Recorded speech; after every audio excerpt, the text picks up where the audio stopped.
Hello, everyone, and welcome to another episode of School to Startup, where we talk to leading academicians shaping the future of innovation and entrepreneurship. Today, I'm delighted to be speaking with Professor Thomas Hellmann, a professor at Saïd Business School, University of Oxford. Professor Hellmann is widely known for his work in entrepreneurial finance, venture capital, and innovation policy. His insights have helped shape how we understand the startup world through both rigorous academic work as well as close engagement with the practitioners. Welcome, Professor. It's a real pleasure to have you on the show. Real pleasure to be here. That's great, great energy. So, to get us started, Professor, I'd like to understand a bit about your journey. What got you started in academia, and how has that experience evolved over the years for you? Yeah, I was very lucky. I think that's true for many people at my stage of career. They just recognize how fortunate they were. I happened to be doing my doctoral studies at Stanford in the late 80s, early 90s. And I honestly, by sheer luck, got my first job at the Graduate School of Business at Stanford in the middle of the 90s. And this was a wonderful environment. There were venture capitalists who mentored me. I've met tons of entrepreneurs. Many of them went on to build great companies. But maybe the biggest lesson I had was that we were in Silicon Valley in 1998 when the dot-com boom started.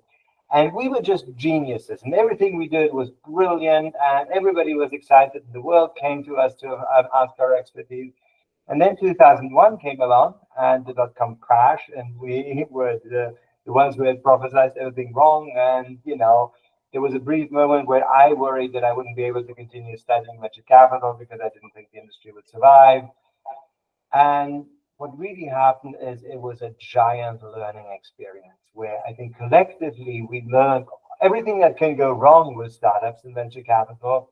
And interestingly enough, in the years afterwards, the people who came to learn entrepreneurship that I experienced both at Stanford and then I moved on to several other places, they were all eager to learn what it takes to build real companies. And I think that was a wonderful experience, and I was just fortunate to be at the beginning of that.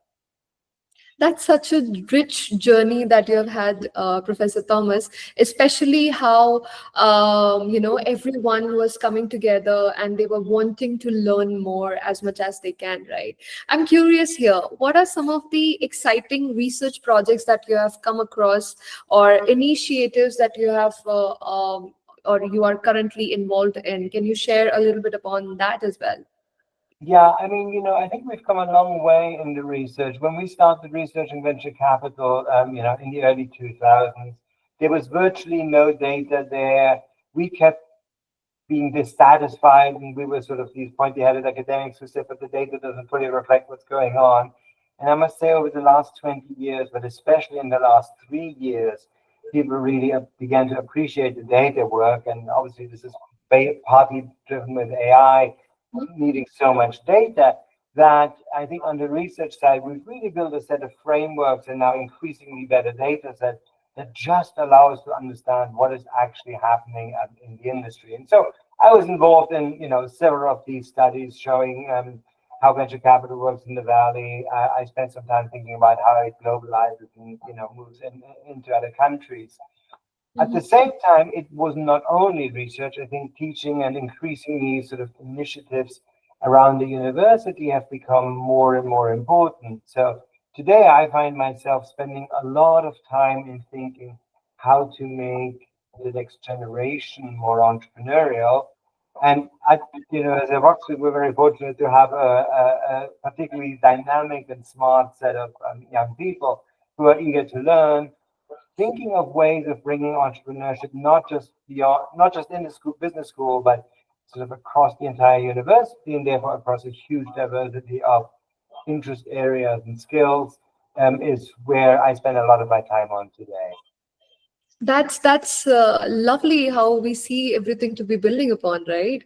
Now that you have mentioned something about skills, especially since you have explored how founders operate under uncertainty, what are some of the less obvious skills or mindsets you have found to be very crucial for founders to possibly succeed, and especially navigating in ambiguity and also somewhere in the decision making also? What are those kind of skills and mindset that you would want to talk about? Yeah, I mean, the first thing when we talk about mindsets and skill set is always to remember that the biggest falsehood about entrepreneurship is that they're born, not made. That's completely wrong. Entrepreneurships are not born. It's something that you learn. It's a lifelong learning journey. And so I think of entrepreneurs as learning machines who constantly actually have the curiosity. They want to try out something new. They don't always believe what they see, and then they learn something different, along the way. I would say that maybe some of the less obvious skills is the ability not to do and the ability to say no. So, as entrepreneurs, you often feel you always have to run. You always have to run. And the only way you can sprint a marathon is that it isn't a sprint, that you actually run it as a proper marathon. And so I think the ability of entrepreneurs to sometimes be judicious and say, well, there is an opportunity here, but it's really not helping us with our main focus, with our core business. Just saying no is important. Also, not doing is sometimes important, because one of the biggest struggles that I see a lot of entrepreneurs with is going from the initial sort of incredibly experimental founder phase where nothing is said towards building an organization. If you really want to build a venture, it means that you have to learn how to delegate. And that ability to let others do and step back is a non-intuitive skill for many entrepreneurs. Exactly. Now, Professor Thomas, we have spoken about what, as a founder, as an individual, what are some of the kind of skills and mindset that we need to have, right? Now, talking about what kind of initiatives, or I would say, what is the role of university here in inculcating that kind of skills within the students? Because learning, as we have seen, is, of course, it starts from your childhood itself. But when it comes to entrepreneurship, nowadays we are seeing that students, before entering the industry, they get a lot of exposure from university itself. So what do you think? What are your thoughts in how is university inculcating that entrepreneurial mindset in students today? Yeah, I mean, let me just say, I love that question because I'm spending a lot of time.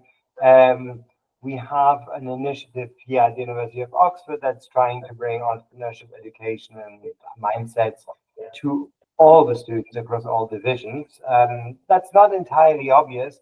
And so what we did is we created a very simple conceptual framework. Think of a pyramid with 4 layers. And the 2 bottom layers are really meaning it appeals to a very large group of students, hopefully eventually all of the students, to get some exposure and just understanding what entrepreneurship is. By the way, the word entrepreneurship isn't always the best word. Venture creation, founders, innovation, creativity often resonate with people who don't think about business primarily. So we've learned to sort of reach out with these concepts because we think they're fairly universal concepts. We just happen to call them entrepreneurial, which is not always the right word. At this foundational level, there's sort of a level of exposure, just being seeing what's happening, and then a notion of getting your hands dirty, and people for the first time realizing that they have creativity, or they are curious, or they do like certain debates of actually building something. These kind of activities we think of as mindsets and skill sets, and they pertain to the person, and we think every student in some sense should have at least the opportunity to develop these skills and mindsets. The top 2 layers are about venture creation. And so we think it's important first that we have a wide definition of what ventures is. These could be commercial ventures, they could be tech or non-tech, but they could also be social ventures, they could be initiatives, not-for-profits. I mean, there's a wide range of ventures. I think what matters is that you have some kind of an organizational goal and a desire to build something that is more than your personal activity. It actually is the creation of an organization. And then, we have sort of certain programs that are offered to those who are considering it but haven't committed, and then certain programs for those who are committed and who really want to start the ventures. And as it turns out, Oxford is, by the statistics, one of the most lively entrepreneurial places in Europe. And Now that you have already mentioned about the courses and looking at it from the curriculum perspective, not just at different B schools, we have seen that entrepreneurship focused courses are at a big rise. How do you think these new age courses are helping students in getting prepared as future founders? What are those kind of elements within, if you say venture capital courses, or courses on value creation, courses on entrepreneurship? How are these courses getting framed, and what kind of impact it is creating at this point in time? Yeah, I mean, the first thing to say is it's all about experiential learning and it's not about knowledge. The knowledge base is there, but it's increasingly easy to read up and use LLMs to call up all sort of knowledge. What makes a difference is the experience of seeing I can do this and I can walk through these steps and I can get feedback along the way. So the way we're designing our entrepreneurship courses, and by the way, a lot of it is co-curricular or off-curricular, and some of it is on-curricular. It's all about getting your hands dirty, about developing that mindset, and frankly, sometimes about failing. I mean, the experience of failing is so fundamental to what entrepreneurs do, and it's something that, ironically, in an elite university like Oxford, a lot of people haven't had the experience of failing, and it's so important to have that failure in order to really grow and achieve your potential. Exactly. Very true words, Professor Thomas. Now that we are stepping a bit into the broader environment, we have seen that you have done meaningful work on how policy and institutions shape entrepreneurial outcomes. In your view, what are some institutional or policy levers that are currently underutilized in fostering this kind of innovation or entrepreneurship within the university? Well, that's a very difficult question. And let me first say that the instrument that has been used extensively, and I continue to think is an important one, is financing. And so, I mean, I think if you look at the history of European venture capital or European entrepreneurship ecosystems, back in the 90s, there was a long list of reasons people gave that Europe could never develop a venture capital industry, and it was wrong. 20 years later, 25 years later, we have a venture capital industry. Let's not underestimate the role that the European Investment Fund played in that. In specific countries, some of the governments set up very well thought through and robust financing methods. And France is actually maybe the best example. France have played an absolutely crucial role in developing, a very strong ecosystem. In some of the latest ranking, Paris is now the #1 entrepreneurship city in Europe. So, I mean, and France played a very big role. Now, France is finance. Finance isn't everything. I think the talent dimension continues to be very, very important. And obviously, the talent wars are getting more complicated. And that does tie in with what universities do. I actually think that I believe more should be done about developing the talent. I also think more needs to be done inside the universities to really make these kind of experiences experiential as opposed to knowledge transmission, which is what university traditionally did. But obviously, on the policy side, visa policies is incredibly important these days. And I think the winners are the ones who are going to attract the top talent.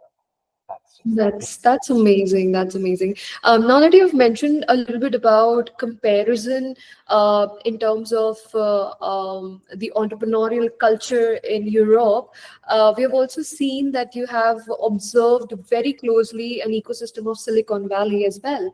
Are there any kind of mindset gaps that you see that European founders should be especially mindful of when you're doing this kind of comparative study? Yeah, I mean, I think I maybe take a slightly unusual perspective on this.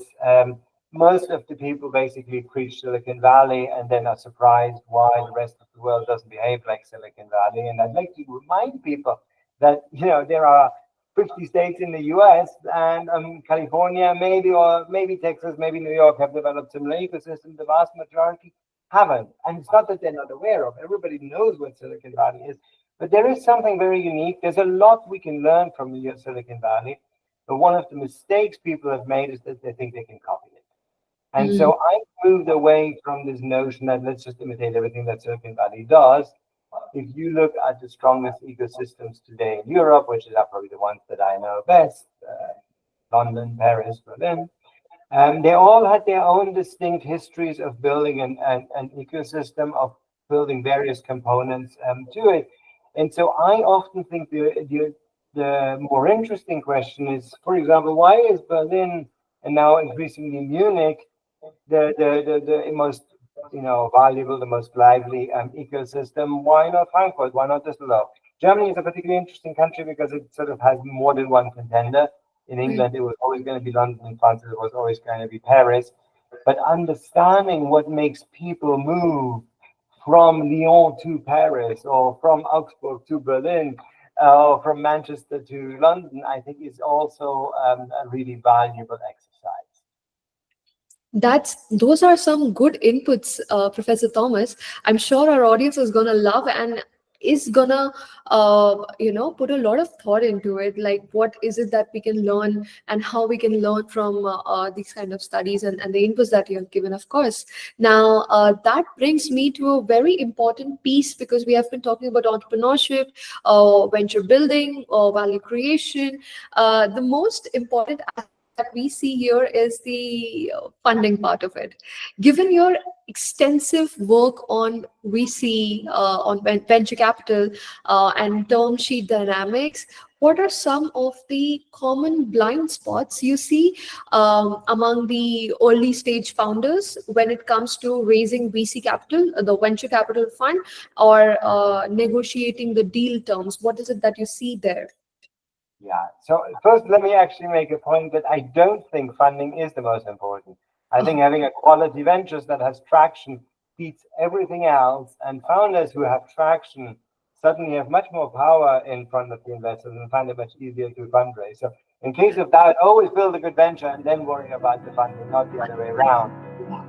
Having said that, I think what we see over and over again in the venture capital industry is a certain cat and mouse game when it comes to term sheets, which is, I have a textbook and we describe what the term sheets look like, but often the devil is in the detail. And then over time, certain clauses are added to a term sheet, and often they're added because, or at least one of the reasons is that they're favorable for the investors and the entrepreneurs don't fully understand them. We've seen this cat and mouse game with the introduction of participating preferred shares, and they're actually now on their way out because they were really just an instrument for investors to get a larger share, and often founders didn't understand them. We've seen a similar development with SAFEs, Standard Agreements for Future Equity, which I think is an incredibly comic story because they were supposed to be simple. But once investors started using them, they added little clauses to them. They put in discounts, they put in caps, they put in additional, side letters and so on. And today, these things are incredibly complex. So the message for the founders is just learn the tricks of the trade and find out from other founders who have gone through this process, or from a strong mentor, what are the new traps that are being laid. Having said that, as an investor, it's a game, and if you come up with a better term sheet, then you better use it. But I think there is definitely a cat and mouse game going on in the industry. It's actually quite, as an outsider, so to speak, it's quite amusing to observe it. That's an insider, you won't understand what's being played. Yeah, definitely taking a note there, sir. Now that first of all, thank you so much for sharing that insight here. And finally, we are by the end of our interview here. I would like to ask you that for the students or the first-time founders who might be listening to this and are just stepping into this space, what advice would you like to give them to be able to navigate this fast-changing ecosystem with more clarity and with more confidence? What would be your advice to them? Very simple. If you want to make lots of money, if you want to get rich, don't bother about venture capital and entrepreneurship. You're not going to survive. If your mindset is one of making money, you're not going to survive. Who's going to survive? The people who are curious, who want to learn, and who are action-oriented. So this is very much a sector where you have to have intrinsic motivation. Yes, we care about the goal, but you have to also intrinsically care about building something, creating organization, solving problems. And then you'll be inundated because it's a complex environment, it's a challenging environment, and that's what makes it so rewarding. So I absolutely think it's the most fascinating sector you can pick, but your motivation has to match the challenge. Absolutely, absolutely. Thank you so much, Professor Thomas, for this incredibly insightful conversation. I'm sure we have noted it down, everything, and our audience is going to love it. Thank you again for joining us and sharing all that kind of clarity and warmth with us.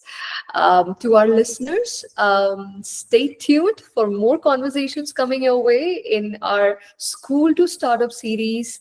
And we have more lined up, and I'm sure you would be looking forward to it. See you until next time. Thank you so much, Professor Thomas Hellmann. Thank you, and best of luck to everybody.